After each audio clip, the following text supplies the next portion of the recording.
Today we're at Perham and we are meeting with Manuel of Creative Wine Cellars.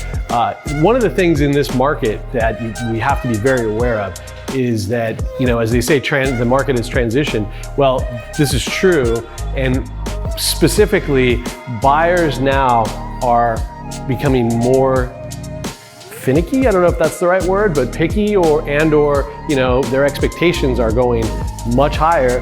For someone that's going to pay $20 million for a brand new construction house, if it's missing one thing that maybe doesn't check a box for them, like for example, the reason we're meeting with the wine cellar people is that while there are multiple wine fridges, we have sub-zero wine fridges in this property on both levels, but one or two buyers that we're currently working with that are circling this property have said, that they're missing, they really have a wine collection and they want a refrigerated wine feature. And so proactively, we got these folks in. There's two spots here. Actually, this property on this wall, originally in the plans by Mark Teal, there was a wine feature here. Also on this other wall, this could be a great place for, a really statement piece wine feature.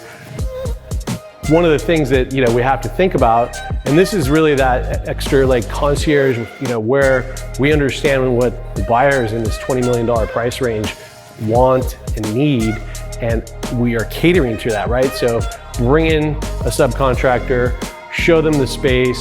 There are maybe some complications just because there is an HVAC vent up there.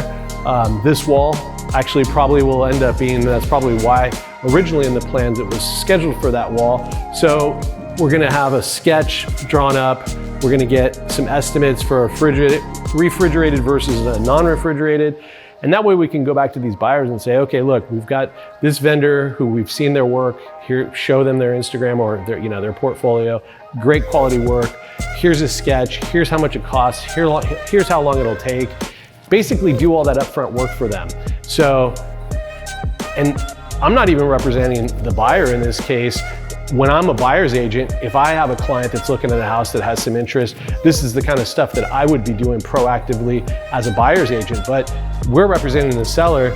We're trying to make sure that we're doing everything we can possible to make the property as attractive, and/or if there's one box that's not being checked, how do we solve that problem? So that's where we add extra value with every one of our transactions.